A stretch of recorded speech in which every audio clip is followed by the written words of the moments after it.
ಅಶ್ವಿನಿ ಮತ್ತು ಜಾಹ್ನವಿ ವಿಷಯಕ್ಕೆ ಬರೋದಾದರೆ, ಸೊ ದೊಡ್ಡವ ಚಿಕ್ಕವ, ಸೊ ಯಾರು ಯಾರನ್ನ ಹಾಳು ಮಾಡ್ತಿದ್ದಾರೆ ಅಂತ.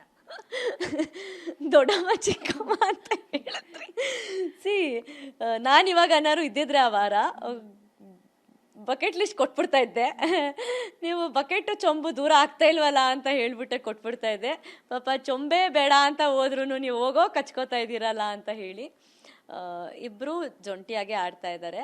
ಸಂತು ಪಂತು ಅಂದ್ಕೊಂಡು ಹೊಟ್ಟೋಗ್ಬಿಡ್ತಾರೆ ಅವರು. ಅದೊಂದು ಯಾವುದೋ ಇತ್ತಲ್ಲ ಹಂಗೆ ನನಗೆ ದೇ ಆರ್ ಪ್ಲೇಯಿಂಗ್ ದಟ್ ಅಂತ ಹೇಳಿ ಎಲ್ಲೋ ಆ ಸ್ಪ್ಲಿಟ್ನೆಸ್ ಆಡಿದ್ರೆ ಜಾಹ್ನವಿ ಅವ್ರಿಗೆ ಮುಳ್ಳಾಗಲ್ಲ, ಮುಳ್ಳಾಗ್ತಾರೆ ಜಾಹ್ನವಿ ಅವ್ರಿಗೆ. ಅಶ್ವಿನಿಯವ್ರ ಪಾಡ್ಗೆ ಆಡ್ತಾ ಇದ್ದಾರೆ. She don't need any one. But ಇವ್ರು ಹೆಂಗೆ ಪೋಟ್ರೆ ಮಾಡ್ತಾ ಇದ್ದಾರೆ ಅಂದರೆ ಇಲ್ಲ ಶಿ ಬಿಕಮ್ ವೀಕ್ ಅಂತ. But actually one side Ashwini is very soft. ಆ ವರ್ಷನ ಯಾರೂ ಪೀಪಲ್ ನೋಡಿಲ್ಲ.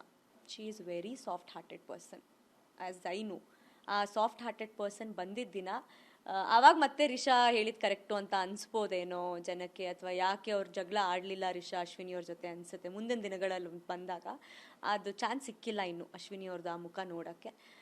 Jahnavi she is utilizing Ashwini ಅಂತ ಅನಿಸುತ್ತೆ. ಅದು ಅವರಳ್ಳ ತೊಡ್ಕೊಳ್ತಾ ಇರೋದ್ರಲ್ಲಿ ಪಾಪ ಅವರೇ ಹೇಳ್ತಾರಲ್ಲ, ಇವ್ರನ್ನ ತಳ್ತಾರ ಅವ್ರಿಬ್ರಿಗೆ ಗೊತ್ತಿರೋದು. ಬಟ್ ಒಬ್ರಂತೂ ಬೀಳ್ತಾರ ಹಳ್ಳದಲ್ಲಿ. ನಾನು ಬರ್ಕೊಡ್ತೀನಿ.